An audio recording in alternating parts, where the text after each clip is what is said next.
नमस्कार दोस्तों, आप कैसे हैं। मैं आशा करता हूँ आप अच्छे ही होंगे। मैं बीए फर्स्ट ईयर के हिंदी प्रश्न पत्र नंबर 2 में आपका स्वागत करता हूँ और सभी बच्चों को पढ़ाने का प्रयास करते हुए मैं चाहता हूँ कि सब अच्छे नंबर लाएं। अच्छे नंबर लाने के लिए सीखना भी ज़रूरी है। कुछ बच्चे पढ़कर ही रट कर चले जाते हैं एग्ज़ाम रूप में और वहाँ भूल जाते हैं। इसलिए रटने की प्रवृत्ति को छोड़कर सीखने की प्रवृत्ति में आदत डालिए। जैसे एक क्वेश्चन अधिकांशतर आता है। क्वेश्चन है, सर्वनाम की परिभाषा दीजिए तथा उसकी उपयोगिता बताइए। सर्वनाम की परिभाषा दीजिए तथा उसके भेदों पर प्रकाश डालिए। अधिकांशतर ऐसे जब सवाल आते हैं तो ये सब बचपन में ही पढ़ रखा है।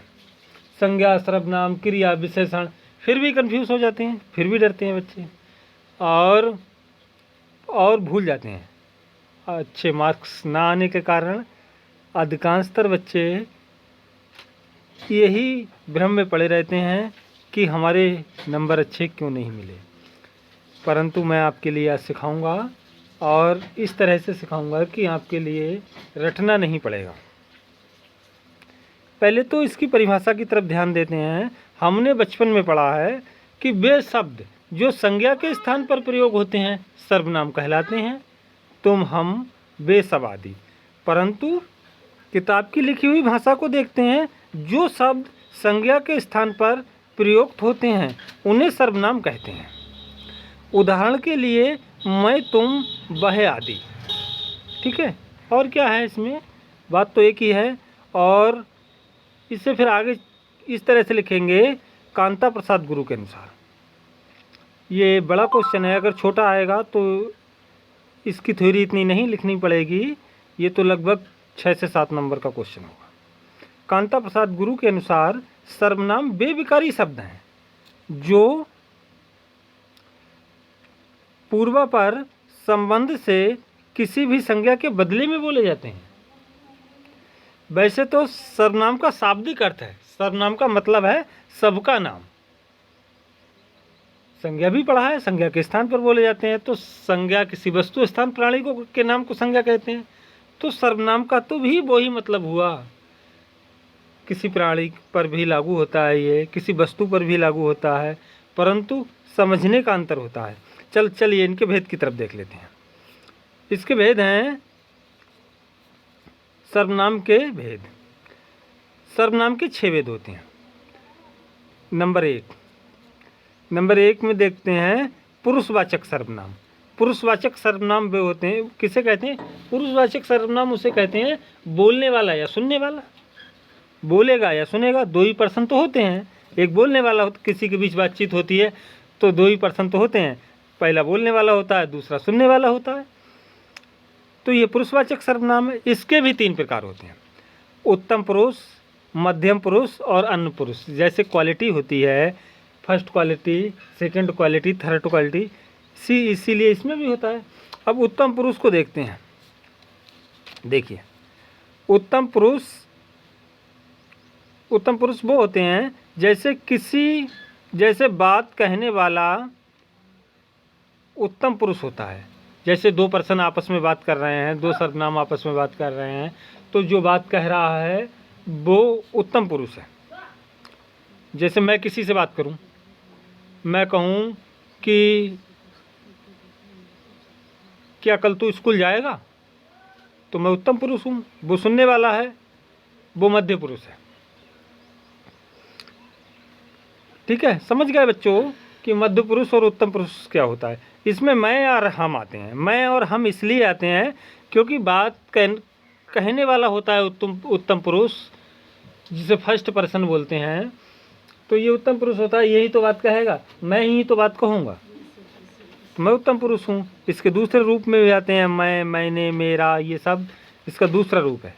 ठीक है, समझ गए। आगे बढ़ते हैं। चलिए, मध्य पुरुष होता है सुनने वाला। तो इसमें भी दे रहे हैं ये बात सुनने वाला, अर्थात जिसे जिससे बात कही जाए, बात सुनने वाला या जिससे बात कही जाए, बात तो एक ही है, ये मध्य पुरुष होता है। जैसे तुम, जैसे मैं तुमसे कहता हूँ तो सुन तो आप रहे हैं, तुम सुन रहे हो, तो मध्य पुरुष हुए ना। अन्य पुरुष, अन्य पुरुष का मतलब होता है कि जिसके संबंध में बात की जाए वह अन्य पुरुष होता है। किसी के भी संबंध में कोई बात होती है तो वह अन्य पुरुष होता है। जैसे वे तुम, जैसे ये वे तुम, ये वे उनका आदि, किसी के विषय में इसमें भी देते हैं, इस तरह से दे रहे हैं इसमें, ये जिसके संबंध में बात की जाए वह अन्य पुरुष होता है। जैसे यह, वह, वे आदि पर यह प्रयोग होता है। नंबर 2 में देखते हैं हम, 6 भेद हैं, एक तो हो गया, एक तो समझ गए होंगे। नंबर 2 में देखते हैं निश्चयवाचक सर्वनाम। इसमें निश्चय हो जाता है दूरी का या निकट का, ठीक है। ये निश्चयवाचक होता है, ये दूरी और निकट पर डिपेंड करता है बच्चों। देख लेना, जैसे मैं बोलूँ यह पुस्तक अच्छी है तो पास मेरे है, जब भी तो निकट है, ये निकट को दर्शा रहा है। इसी तरह समझिए। अगले बढ़ते हैं, पेज पलटते हुए अगले बढ़ते हैं। देखिए बच्चों, मेरे पास जो मैं आपके लिए पढ़ा रहा हूँ, ये गैस पेपर मेरे पास दिनेश का है। अधिकांशतर दिनेश के गैस पेपर से ही बच्चे पढ़ते हैं, कुछ प्रतिभा से भी पढ़ते हैं। गैस पेपर तो सभी सही हैं, मगर उनसे ज्ञान लेना चाहिए, जब भी पता लगता है, जब भी उन्हें सही और अच्छे की दृष्टि से देखा जा सकता है। वैसे आप किसी भी गैस पेपर से पढ़ सकते हैं। बुरे लोग या बेबुरे लोग दूरदर्शिता को दर्शाता है, दूर की वस्तु को दर्शाता है, समझ गए होंगे। अगले आप देखते हैं अनिश्चयवाचक सर्वनाम, जिसमें जिस सर्वनाम से किसी वस्तु या व्यक्ति का निश्चित होने का भेद होता है। अब इसमें एक बार दोबारा फिर देखते हैं, जिस सर्वनाम में किसी वस्तु या व्यक्ति का निश्चित बोध ना हो या निश्चित होने का बोध नहीं होता है, बात एक ही है, तो वो सर्वनाम अनिश्चित सर्वनाम कहलाते हैं। जैसे आज जरूर कोई आएगा, कोई जरूरी है, निश्चय है। आज विज्ञान के टीचर जरूर पढ़ाएंगे, यह क्या निश्चित है? ठीक है, समझ गए। आगे चलते हैं। नंबर 4 में संबंधवाचक। संबंधवाचक सर्वनाम ये होते हैं बच्चों, एक ही शब्द में पहले सर्वनाम तथा दूसरे सर्वनाम का संबंध बनाने वाले सर्वनाम को संबंधवाचक सर्वनाम कहते हैं। जैसे जो करेगा वह भरेगा, जो करेगा वह भरेगा। जो है ये पहला सर्वनाम है, ये दूसरा, परंतु जो करेगा वह भरेगा, तो वह जो है, जो वह है, दोनों ही सर्वनाम है, दोनों का संबंध है आपस में, तो ये सर्वनाम संबंधवाचक है। और इसका एक उदाहरण और देख लेते हैं, जिसकी लाठी उसकी भैंस, जिसकी लाठी है उसकी, ठीक है, समझे। जैसा मैं कहता हूँ वैसा तुम्हें करना चाहिए, तो इसमें संबंध को दर्शाता है। दूसरा होता है प्रश्नवाचक। प्रश्नवाचक सर्वनाम वे होते हैं, व्यक्ति या किसी वस्तु के बारे में प्रश्न करने वाले सर्वनाम प्रश्नवाचक सर्वनाम कहलाते हैं। किसी वस्तु या व्यक्ति के बारे में, गौर से समझना, किसी व्यक्ति या वस्तु के बारे में प्रश्न करने वाले। जैसे वह कौन आया, किसी व्यक्ति की चर्चा की गई, वह कौन आया, कौन है, ये सर्वनाम है। कौन है, ये सर्वनाम है। आपने क्या खाया, आपने क्या खाया, सर्वनाम है, ये प्रश्नवाचक सर्वनाम है। तो खाया, ये किसी वस्तु, कोई वस्तु खाई होगी तो उसके विषय में है। वह कौन आया, वह कोई पुरुष वगैरह है, व्यक्ति है।